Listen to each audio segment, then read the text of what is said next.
नमस्कार, मी doctor Kunal Harishchandra Nikale.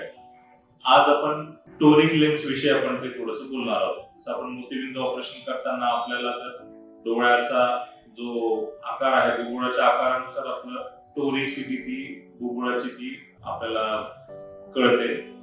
Toric lens ही असते की ज्याच्यामध्ये चष्मा वापरताना तुम्हाला डिग्रीवाला नंबर येतो, जसा 1 नंबर 1.5 नंबर. बुबुळाचा आकार साधारणतः आपला गोलाकार असला पाहिजे, पण बुबुळ जर असं चपट असलं, खालून दाबल्यानंतर बुबुळ जर समजा जर चपट झाला, बुबुळाचा शेप जर तसा राहिला तर मग त्यानुसार मग आपल्याला टोरिसिटी येते, म्हणजे बुबुळाला तो कर्वेचर येतो, बुबुळाला डिग्रीवाला नंबर येतो.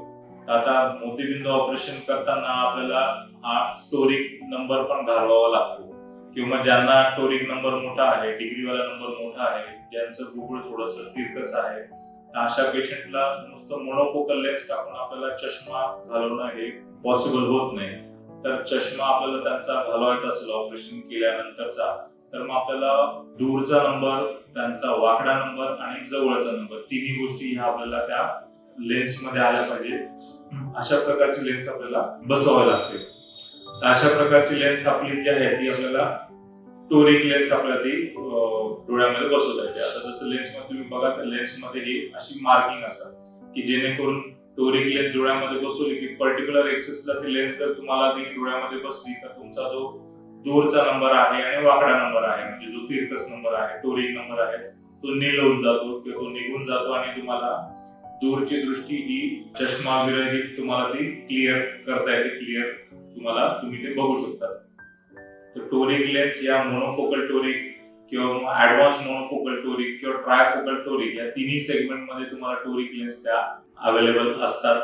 आणि ज्या त्या पेशंटच्या डोळ्याच्या गरजेनुसार, म्हणजे जसं टोरिक लेन्स आहे, नॉन टोरिक आहे, त्यानुसार आपल्याला प्रॉपर इव्हॅल्युएशन करून पेशंटच्या डोळ्याची व्यवस्थित चेकअप करून आपल्याला त्यांना तसं ते रेकमेंडेशन देता येतं. आणि निश्चित ज्यांना चष्मा नको आहे दूरच्यासाठी, जवळच्यासाठी किंवा मग अगदी पेपर वाचना करता, तर निश्चित आपल्याला चष्मा तो घालवता येतो. आधीच्या काळी बरेच आपले ऑपरेशन विषयीचे डाऊट्स होते की तुम्हाला महिनाभर डोक्यावर आंघोळ नाही करायची किंवा अगदी काळ्या अंधारात खोलीतच राहायचं. तर आजकाल तसं काही नाहीये. तर मोतीबिंदू ऑपरेशन नंतरची काळजी घेणं म्हणजे ती डॉक्टरांनी सुचवलेले जे ड्रॉप्स आहेत ते नियमितपणे घालणे. साधारणतः 1 ते 1.5 महिन्यापर्यंत ते ड्रॉप्स तुम्हाला घालायचे असतात. या व्यतिरिक्त तुम्हाला डोळ्याजवळ हात जाणार नाही याची काळजी घ्यायची असेल तर डोळ्याला अवतीभोवती तुम्ही व्यवस्थित क्लीन कपड्याने किंवा ओल्या कपड्याने तुम्ही, जसे आपले स्टेराइल वाईप्स असतात, त्याच्याने तुम्ही चेहरा किंवा डोळा अवतीभोवती तुम्ही क्लीन करू शकता. ऑपरेशन नंतर आपल्याला काळा गॉगल लावायचा असतो, तो साधारणतः 8 ते 10 दिवस तुम्ही गॉगलचा वापर करू शकता. जेवणामध्ये तुम्हाला ऍज ऑपरेशन नंतरची काही आमची बंधनं काही नसतात, पण तुमचे काही डायबिटीज, बीपीचे जे काही तुमचे आधीचे पथ्य असतील जेवणाचे ते तुम्ही फॉलो करू शकता. तर ऑपरेशन नंतर हेडबाथची चिंता असते की हेडबाथ किती दिवसानंतर करू शकतो. तर हेडबाथ जनरली तुम्ही 7 ते 10 दिवसानंतर हेडबाथ तुम्ही करू शकता, तर त्याला काही अशी अडचण येत नाही. ऑपरेशन नंतर तुम्ही 2 ते 3 दिवसानंतर तुम्ही मॉर्निंग वॉकला जाऊ शकता किंवा तुमची रेग्युलर ऍक्टिव्हिटीज आहे, जसं बाहेर फिरायला जाणं वगैरे, या सगळं गॉगल लावून किंवा प्रोटेक्टिव्ह चष्मा लावून तुम्ही या सगळ्या गोष्टी त्या करता येऊ शकता. आणि स्विमिंग वगैरे जे आहे, स्विमिंग वगैरे आपण साधारणतः 3-1 महिन्यापर्यंत स्विमिंग ते टाळायचं आहे.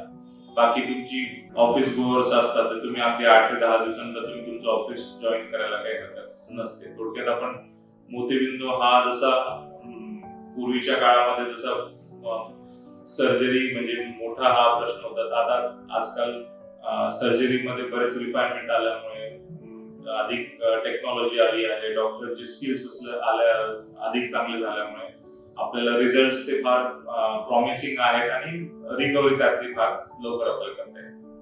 धन्यवाद.